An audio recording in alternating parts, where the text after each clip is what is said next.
Modi साहाबाबा committee सोर तरफ एक सांबादिक सम्मेलन सोर स्टेशन छक स्थित रॉयल होटल सभागृह परिसर में अनुष्ठित होती। वार्षिक उत्सव चलित वर्ष 21 सेप्टेम्बर 25 सेप्टेम्बर पर्यंत 5 दिन धरी पवित्र उर्स मुबारक आयोजित हो। 5 दिन धरी चलवाकू वार्षिक उत्सव में फातेहा मिलाद पीर स्थान में गुसल और विभिन्न आध्यात्मिक कार्यक्रम अनुष्ठित हो बोली सरदार तथा आईनजीवी जुल्फिकार अली प्रकाश करथिले। शेष दिन सेप्टेम्बर 25 रे एक भव्य धार्मिक प्रवचन सह भजन कार्यक्रम अनुष्ठित हो, जो बाहर राज्य जेपरिक पश्चिमबंग, झारखंड, बिहार, उत्तर प्रदेश महान कविगण एवं प्रवचक माने उपस्थित रहिबा सहित राज्य बहु प्रवचक तथा कवि उपस्थित रहिबे। उत्सव पंचम दिन राज्य पखापाखि 5000 ऊर्ध्व श्रद्धालु माने जोगदेवे बोली कमिटी तरफ सूचना दी जाइछि।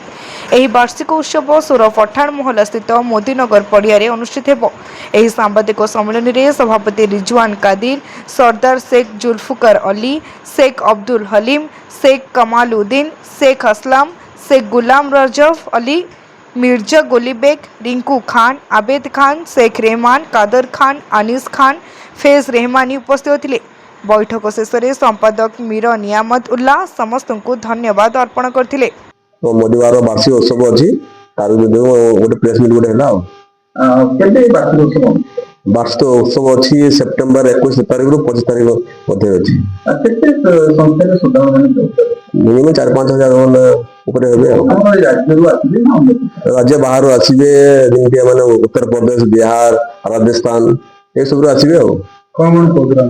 प्रोग्राम बोली 21 तारीख दिन तोषक शरीफ अच्छी, 22 तारीख दिन लंगर अच्छी, 23 तारीख दिन चादक अच्छी, 21 प्रोग्राम अच्छी, 25 तारीख दिन नाट्य मसारा तकरीब प्रोग्राम अच्छी। ये पैगाम देने चाहेंगे हम लोग जो उर्स मोदी शाह रहमतुल्लाह अलैह का होता है, इसमें मोहब्बत पैगाम उनका आम करने के लिए सितंबर 21 तारीख से लेकर 25 तारीख तक प्रोग्राम रखा गया है, जिसमें हिंदुस्तान के मायनात उलमा व शोरा तशरीफ लाते हैं, भाईचारे का मोहब्बत का पैगाम देते हैं। जो पैगाम हमारे मोदी शाह रहमतुल्लाह अलैह का है, वही पैगाम को हम लोग प्रोग्राम के जरिए से लोगों तक पहुंचाया जाएगा।